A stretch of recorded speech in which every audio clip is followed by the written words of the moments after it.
อนันตระแปลว่าไม่มีระหว่างขั้นปัจจัยที่คือผลของกรรมที่เราทำนะพอบรรลุมรรคบรรลุผล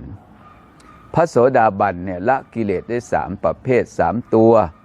สักกายทิฏฐิความเห็นผิดกายว่าเป็นเราเห็นผิดว่าจิตเป็นเรา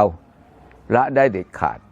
เห็นกายเป็นรูปเห็นจิตเป็นนามนี่สัมมาทิฏฐิเลยเกิดขึ้นเนี่ยพระโสดาบันละได้เด็ดขาด2ศีลพัตตุปรมาสะการลูกคำเลิกศีลและพรตพระโสดาบันละได้เด็ดขาดจะบอกว่าอาหารกินเจ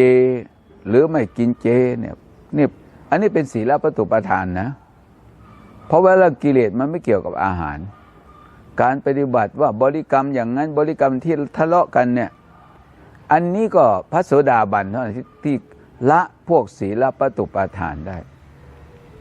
เรื่องคำบริกรรมเนี่ยมันก็มีปัญหามันมีอุปสรรคแก่ผู้ปฏิบัติไม่น้อยเพราะเวลาปฏิบัติธรรมมันเหมือนปฏิบัติเพื่อละเพื่อวางนะสมมุติบังวิมุตติเอาคำง่ายๆอย่างเนี้ยสมมุติบังวิมุตติถ้าตราบใดยังมีสมมุติวิมุตติก็เกิดขึ้นไม่ได้ถ้าเราเข้าถึงวิมุตติมันก็ละสมมุตินะบัญญัติปิดบังสภาวะนะบัญญัติปิดบังปรมัตถ์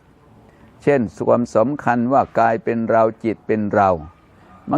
มันไม่เห็นสภาพความจริงถ้าไปเห็นสภาพความจริงกายเป็นรูปจิตเป็นนามมันก็ถอนบัญญัติไม่มีคนไม่มีสัตว์เหมือนพระพุทธเจ้าทรงแสดงธรรมแก่พระโมคคัลลานะเนี่ย